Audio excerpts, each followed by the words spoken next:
Hello guys, gusto nyo ba ng pinasarap na tortang mackerel?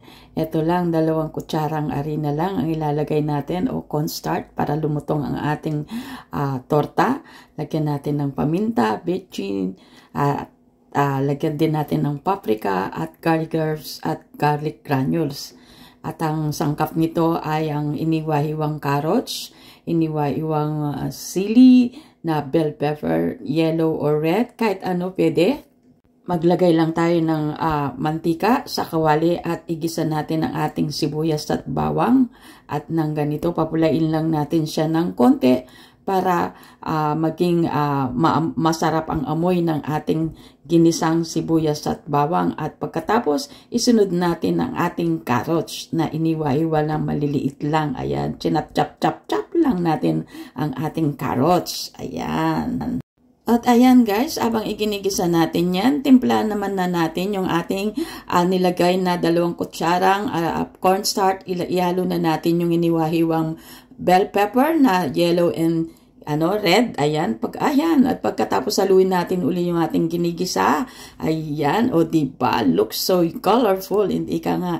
At eto na guys, timplahan na natin ng 2 itlog yung ating nilagay na cornstarch at saka yung red bell pepper. Ayan. At eto na guys, ayan, ihalo lang natin yung 2 itlog at ayan, haluin na naman natin uli. Yung kamay ko po guys, palipat-lipat. At ayan, nahalo na po natin ang ating panimpla doon sa mackerel na ating gagawing tortang mackerel. Ay, hindi po natin dito ihalo ha, doon sa kabila. Ayan, dito. O, ayan guys, huwag niyo pong durugin yung mackerel natin at para may manguya tayo pag napirito na natin yan. Siyempre, malalasahan natin. Kasi pag dinurog natin yan, hindi natin malalasahan yung mackerel. O, diba? Ayan.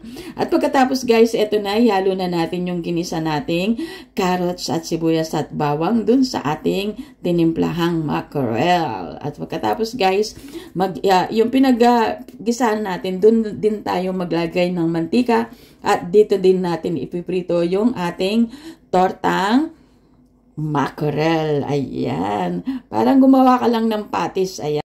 At sigurado ko magugustuhan po ng mga anak ninyo ito o ng inyong pamilya na masarap po na apunan. Hindi na kailangan dito ang marami pang panimpla. At kung wala po kayong red bell pepper, pwede rin naman po. Ito po ay optional lang naman. At ang pinaka main course po niya dito ay yung ating tortang mackerel. At nilagyan lang natin siya ng red bell pepper at nilagyan natin siya ng carrots. Kung wala naman kayong carrots, pwede rin pong bitsuelas. Kahit ano pong gulay, pwede nyong hiyalo. At eto na po yung ating finished product.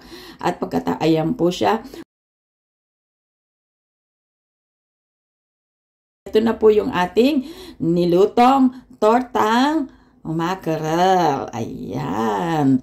At hindi na po kailangan ng kanin dito dahil hindi naman po kumakain ng kanin yung ating partner. Tinapay lang po ay pwede na. Ayan guys. At ako naman po ay meron akong instant noodles na niluto at ito ang aking hapunan ngayon. Ayan guys. O diba, napakasimple at yummy na. Bon appetit.